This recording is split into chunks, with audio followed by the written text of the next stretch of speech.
amenée par son mari suite à une aphasie ayant duré 15 minutes avant résolution spontanée, antécédent de diabète et d'hypertension. Ok.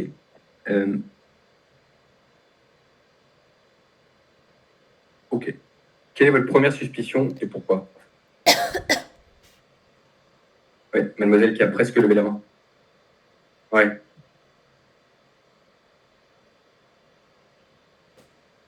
Ouais.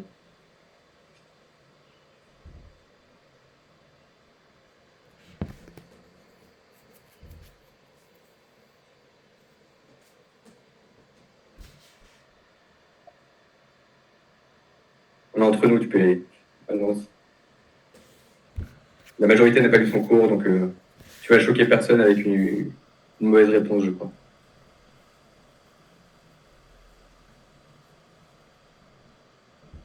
Vas-y, ose. Oui, bah, ça aurait été dommage de ne pas nous sentir. Ok, AVC, OIT, je suis bien d'accord. Je suis bien d'accord. À ce stade-là, on peut rien dire de plus ni de moins que ça. Ok. Bon, le pourquoi, je pense que il y a quand même assez évident, bon, j'imagine. Ok. Quelles sont les 4 zones fréquentes d'athérome? Donc là, on a déjà vu. C'est la deuxième qu'on voit. Donc, allez-y, les 4. Oui. Carotide. Et en général, athérome, les plus fréquentes en général dans le corps humain. Carotide. De quoi? Aorte, tu penses à quel endroit de l'aorte? De la crosse aortique? Non, je l'achète pas. C'est pas l'endroit le plus fréquent de la crosse aortique. Quelle bifurcation? Tu diras iliaque? Aorto-iliaque? C'est entre les deux, en fait. C'est entre la crosse et la bifurcation. Non, c'est l'aorte abdominale. Ok, carotide, aorte abdominale. Ah ouais, le AOMI, ouais. Bon, bravo. Et le cluster de droite?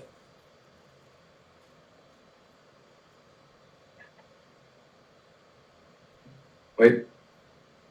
Ah, c'est le cas numéro 1. Coronaire, ouais. Ok.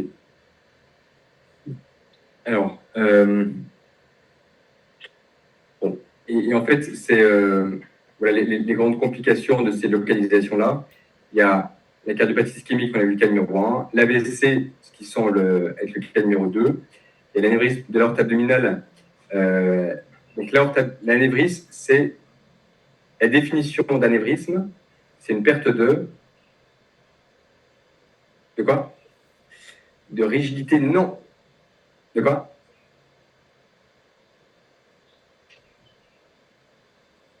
Non. Elle est très descriptive, la définition. C'est une perte de parallélisme. Là, les deux parois sont parallèles, et là, ça l'est plus. Donc, c'est ça la définition. Et c'est intéressant, tu as dit une perte de la rigidité. Et en fait, paradoxalement, cette aorte, elle est moins rigide qu'elle. En fait.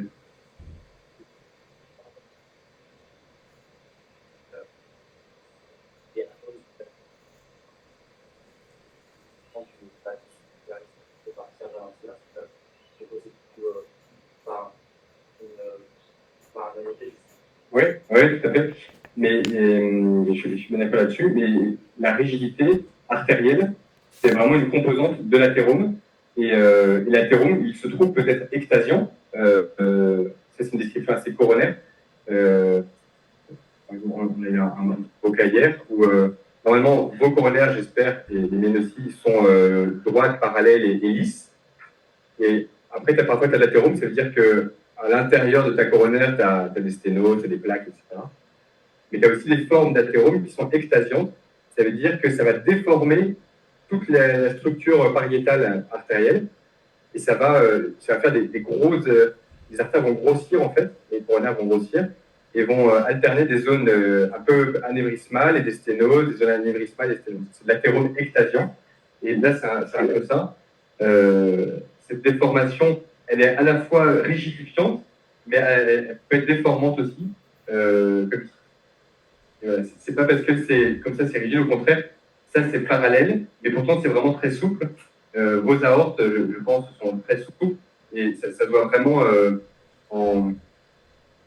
même en Doppler, quand on passe le Doppler sur votre aorte abdominale, on voit vraiment qu'à chaque battement cardiaque, elle s'expand de façon très souple, quoi. Alors que le vieil hétéromateux calcifié, avec l'aorte que je vous avais montré sur le scanner 3D au début du premier cas, là, c'est vraiment, ça bouge plus du tout, quoi. C'est un carcan calcaire fixe, immobile. HTA et insuffisance rénale avec l'atteinte athéromateuse des artères rénales qui sont là, les artères rénales, et sont là.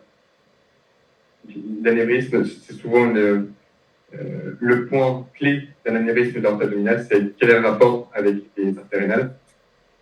Ça a notamment une importance capitale pour la correction de cet anévrisme. Est-ce qu'on le fait en percutané, en mettant un gros stent ouvert de là à là, et en ce cas, il faut que le collet soit suffisamment long pour qu'on ait la place pour s'amarrer avant les artères rénales. Mais tu peux avoir une atteinte athéromateuse des artères rénales en elles-mêmes qui se sténosent et qui peuvent donner l'hypertension et l'insuffisance rénale. Et d'ailleurs, soit des grosses artères rénales que l'on voit là, soit de la microcirculation rénale. Alors, petit quiz épidémio.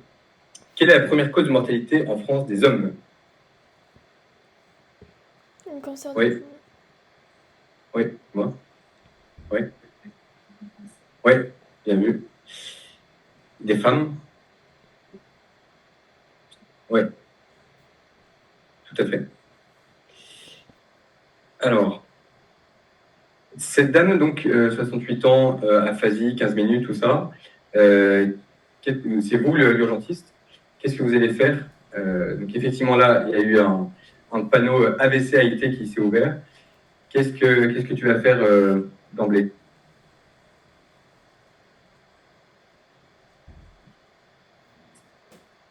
Mademoiselle en chemise vert.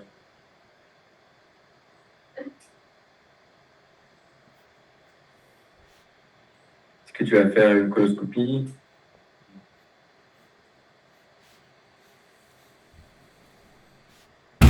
Oui, bonne réponse. L'examen clinique normal. Oui.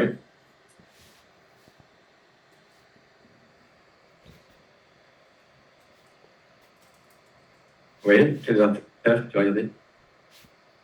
Du cerveau? Oui. Tu vas demander quoi en pratique comme examen?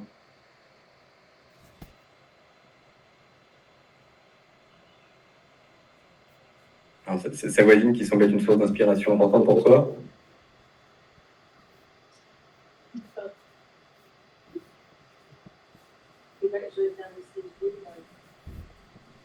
Alors, le CG va être hyper important à prendre après. Et le code Doppler de quoi?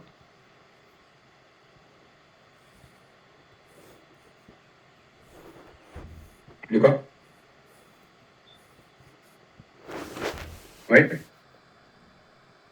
Quelle artère?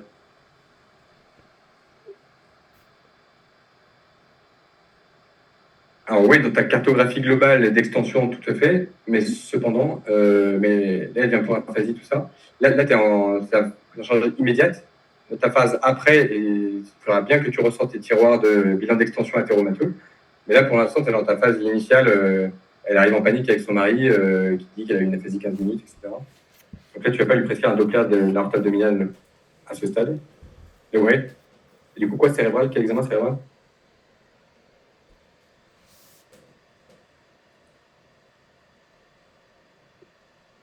Un ventre.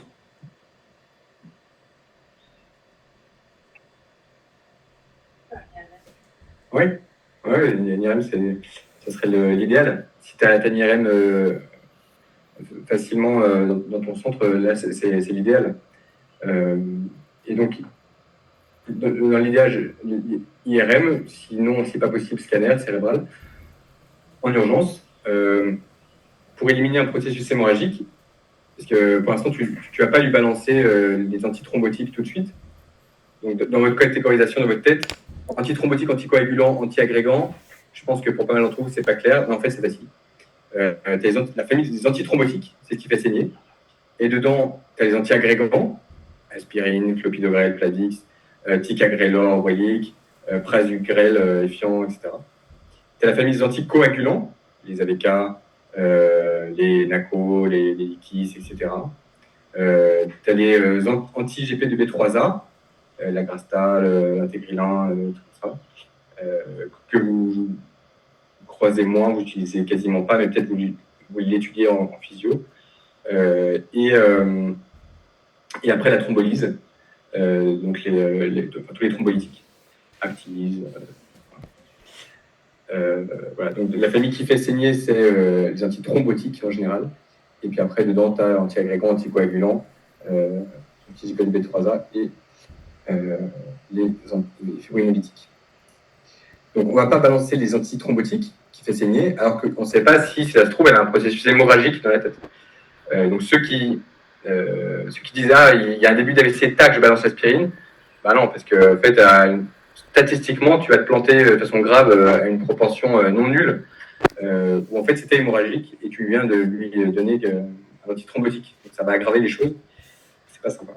Donc imagerie d'abord, pour le coup, contrairement à la coronaire, où là on peut balancer un peu à l'aveugle quand on commence à suspecter un syndrome coronaire aigu. On n'a pas encore l'imagerie, mais on balance des antithrombotiques parce qu'on ne craint pas un processus hémorragique intracardiaque. C'est pas du tout la question, ça n'existe pas. D'infarctus hémorragique, ça n'existe pas. Par contre, une souffrance cérébrale hémorragique, oui, ça existe largement. Voilà, donc imagerie cérébrale. On confirme l'AIT parce qu'en fait, on n'a rien trouvé à ton imagerie cérébrale. Il n'y a rien à l'imagerie, donc, et l'interrogatoire et l'examen clinique collent pour dire que c'était vraiment transitoire, et vraiment, il y a zéro trace à l'imagerie, donc on confirme que c'est un AIT et pas un AVC. Et voilà. Et après, pourquoi le CG? Quelqu'un dit ECG. Bon, il y a l'imagerie, il n'y a rien à l'imagerie. Donc, on va balancer... Ouais, je vous dis là, pour aller plus vite, mais donc là, on va balancer les antithrombotiques, parce que là, c'est un certain nombre de menaces, en fait. Là, elle vient de faire un AIT, ça veut dire qu'elle a envoyé un petit caillot dans sa tête, qu'elle a eu la bonne idée de dissoudre toute seule. Mais du coup, c'est un certain nombre de menaces. Ça veut dire qu'elle a une plaque déchirée quelque part, rompue. Son sang, pour colmater la brèche, il est en contact direct avec une plaque de cholestérol ouverte.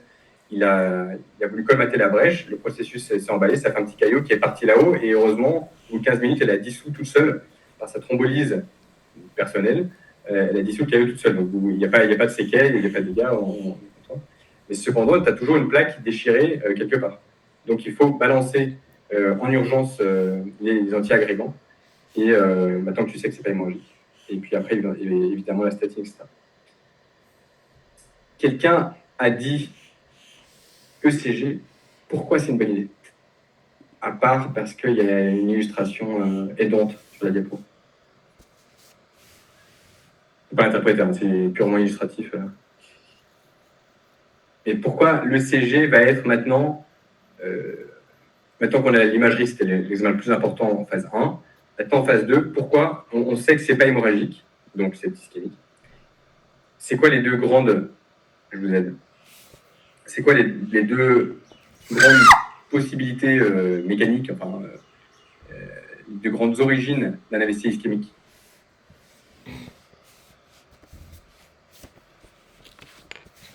Oui. Oui. Alors, soit la FA, et l'autre mécanisme, c'est, je l'ai dit juste avant, c'est la carotide ou plus haut, ou même parfois l'aorte ascendante, avant la crosse, qui est athéromateuse, et où tu as une plaque de cholestérol qui s'est déchirée, qui a fait un bouquet. Donc c'est soit purement athéromateux, soit c'est, tu as dit la FA, et c'était la cause la plus importante à citer, dans le tiroir du cardio-embolique. Et tu vois, là, si tu sors le tiroir cardio-embolique plutôt que FA, FA, c'est plutôt le bout de papier, l'item bout de papier. Mais si tu sors le tiroir cardio-embolique, ça te permettra de ne pas oublier les autres causes qui font que le cœur peut parfois balancer des caillots dans la tête. La plus importante et fréquente, c'est la FA. Mais tu as aussi le foramen ovale perméable. Voilà, tu as d'autres possibilités qui permettent de sortir ton tiroir cardio-embolique dans laquelle se trouve la FA, mais pas que. Voilà, donc l'ECG, clairement, après, ça va être hyper important. Et de fait, si vous avez de la FA sur votre ECG, vous n'allez pas mettre d'antiagrégant, vous allez mettre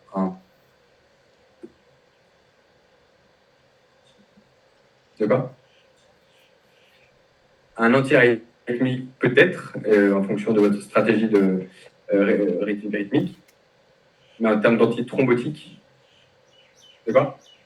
Voilà, un anticoagulant.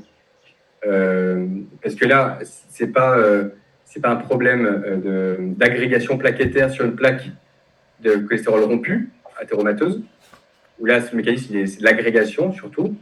Et là, les antiagrégants marchent très bien en post-AVC athéromateux ou en post-syndrome coronaire aigu. Mais là, c'est un processus de coagulation pure, si c'est de la FA, ou dans ton auricule gauche, vous savez, la FA, c'est l'oreillette gauche, qui normalement est la poche avant le ventricule, et qui est une poche qui se contracte vraiment, quand on va au bloc un patient sinusal, son oreillette, elle se contracte de façon sinusale, normale, homogène et efficace. Et quand au bloc, vous voyez l'oreillette qui passe en FA, vous voyez toute la poche qui fait comme ça, qui trémule complètement, et du coup, c'est pas du tout efficace comme vidange, et du coup, ça stagne, on le voit en écho. À l'intérieur, le sang, il stagne, et en particulier dans un petit récessus qui s'appelle comment ? L'auricule gauche. Parfois, on ferme d'ailleurs en cardiologie interventionnelle. On peut mettre des sortes de plugs à l'intérieur pour le toucher. Mais surtout dans cette auricule gauche, ça stagne à mort et ça peut coaguler. Et de temps en temps, ce thrombus, il peut sortir de l'auricule, oreillette gauche, ventricule gauche, aorte et cerveau. Et donc là, la prévention de la récidive de ça, c'est l'anticoagulation. Ok.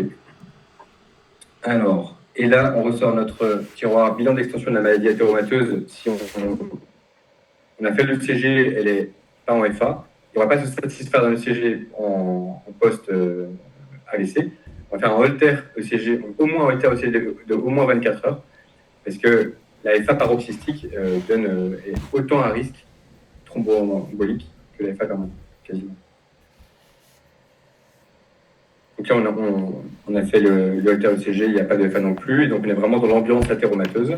Et du coup, on va y aller à mort sur nos tiroirs bilan d'extension. On va aller se poser fortement la question des autres localisations. Et puis, on va y aller à mort aussi sur le bilan des facteurs cardiovasculaires. Elle aura notamment, cette dame, un objectif de LDL à... De quoi ? Oui, moins 0,55 grammes par litre. D'emblée, à haut risque, même à très haut risque. Voilà. Alors, en conclusion, le cas de Mme Berger souligne les changements de rythme entre le temps de l'urgence cardiovasculaire et le temps plus long de l'athérome stable. Voilà. Et en fait, ça, c'est des images que j'avais générées pour montrer que c'est... Donc, le monsieur Dupont, là, du début, on était dans le langor stable. Donc, en fait, c'est son artère interventriculaire antérieure. C'est l'image de droite, là, c'est la sténose chronique. Donc, son artère, elle circulait, mais elle était pleine de déchets sur les côtés, qui fait que c'était pas facile de circuler, et que, du coup, dès que il faisait de l'effort, donc là, pour filer la métaphore, c'est comme s'il a le surtrafic du matin, et dès qu'il y a du surtrafic, ça pose problème, parce que les parois rétrécissent l'espace de circulation. Et donc voilà, ça pose problème, mais on est vraiment dans le langor stable, ou on va voir la même chose au niveau cérébral ou ailleurs. On est dans de la plaque stable, sténosante, qui peut avoir un retentissement fonctionnel réel, mais c'est du stable. Les plaques ne sont pas déchirées. Et donc ça, cette accumulation de déchets, elle commence dès qu'on est dans le ventre de notre mère. L'embryon commence déjà le processus d'athérome, alors que l'autre temps de l'urgence athéromateuse, l'autre temps de l'athérome, c'est l'urgence, où là, c'est la rupture de plaque. Donc là, ça n'a plus rien à voir en termes d'événements, de narratif. En gros, c'est là, pour vous filer l'image, c'est comme si, cette fois, il y avait des déchets partout au milieu de l'artère et que les systèmes de nettoyage et de colmatage se sont tellement emballés qu'eux-mêmes, en fait, bouchent l'artère. Et donc c'est la rupture de plaque, que ce soit coronaire ou carotidien pour la vaisselle, etc. Et qui fait que le système de colmatage fait de l'agrégation, fait un peu de coagulation aussi, et ça forme un caillot qui s'emballe et qui bouche en fait tout ton artère. Mais là, on est dans le temps de la minute et des heures. Dans l'infarctus du myocarde, chaque minute, c'est des millions de myocytes qui meurent. Donc, c'est pas c'est pas un gars en consultation. La rupture de plaque, c'est pas le temps de la consultation, quoi. Enfin, c'est très peu probable que tu le vois en consulte. Tu le vois soit en arrêt cardiaque, soit en douleur thoracique aiguë depuis, il peut te dire l'heure, depuis 8h30 ce matin, je sais pas quoi. Et rien à voir avec la sténose chronique où le mec dit ah oui, depuis 6 mois, dès que je monte les escaliers, j'ai un petit truc, il n'y a pas de truc. Il faut bien comprendre que ces deux temps, ils ne sont pas du tout les mêmes, même si c'est la même maladie au final, mais ces deux temps peuvent avoir des manifestations cliniques, mais ça ne serait pas pareil. Check. On essaie d'en faire au moins un encore.